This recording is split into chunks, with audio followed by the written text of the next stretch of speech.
Joining me now is Alberta Premier Jason Kenney. Premier Kenney, always a pleasure to have you on the program. I appreciate it. This is a big ask that the premiers want from the federal government, who are facing their own $350 billion deficit. Is this money on top of the $19 billion the federal government has already given the provinces for the safe restart?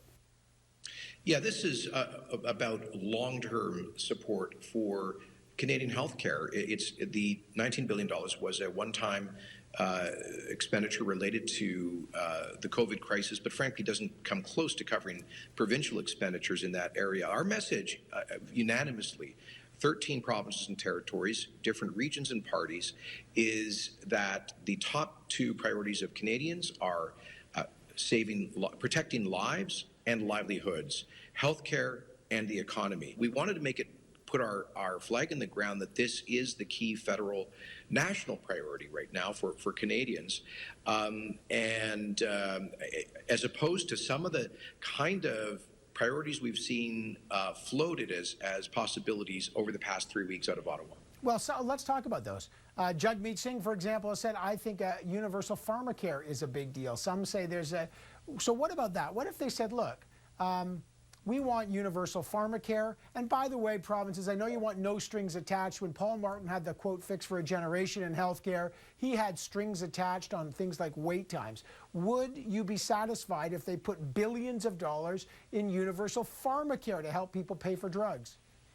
Well, frankly, no, Evan, because there is already many different approaches. Some provinces already have quite generous pharmacare programs. Others have virtually none at all.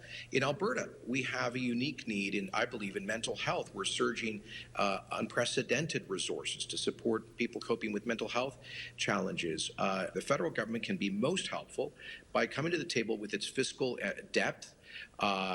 Many provinces, we are very constrained. I'll tell you, Evan, to be blunt, there were a few weeks there where we couldn't sell Alberta government bonds. We weren't the only provincial government in this crisis to face that situation. The federal government is not so encumbered.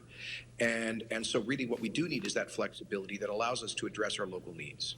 Okay, well, you know, was there any irony for you being in Ottawa with, you know, you're beside Doug Ford, a fiscal conservative, and Brian Pallister, and you, all conservatives, saying, hey, government, you're already in massive debt. Not only do we need $28 billion more for health care because of the shortages, but we'd also like $10 billion a year more for infrastructure for 10 years. That's $100 billion, plus the $19 billion we already have, plus the fact that there's lots of infrastructure money that hasn't already been spent. Like, isn't there a moment where everyone's kind of like, wait, who's the conservative in the room here?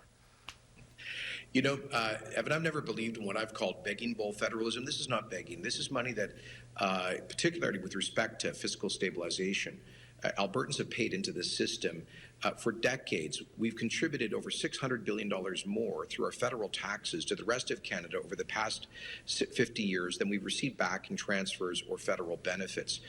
And so we're, from my province's perspective, we're saying we've done our part. We've been generous. And now in a time of real significant need, particularly on the healthcare front, but also on the jobs front, we need to see some of that generosity returned. Let me just press back a bit on equalization. And first of all, I'm never going to diminish the pain Albertans are going through. It's been a perfect storm for the people of Alberta. I absolutely appreciate that pain, and I would never minimize it. But just on the equalization, and there's politics involved. You say Albertans have paid into it.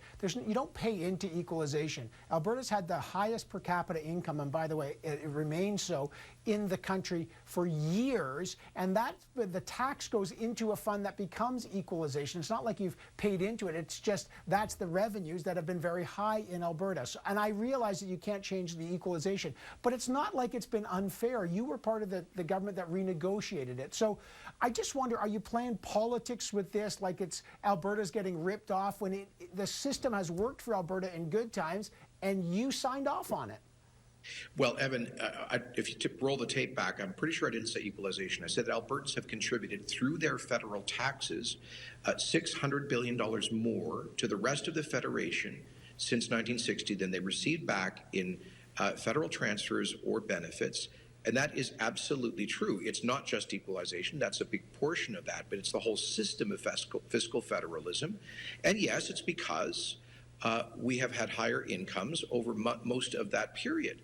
And we do not begrudge having been able to share much of our good fortune with the rest of Canada when times were good in my province and not so great in other parts of the country.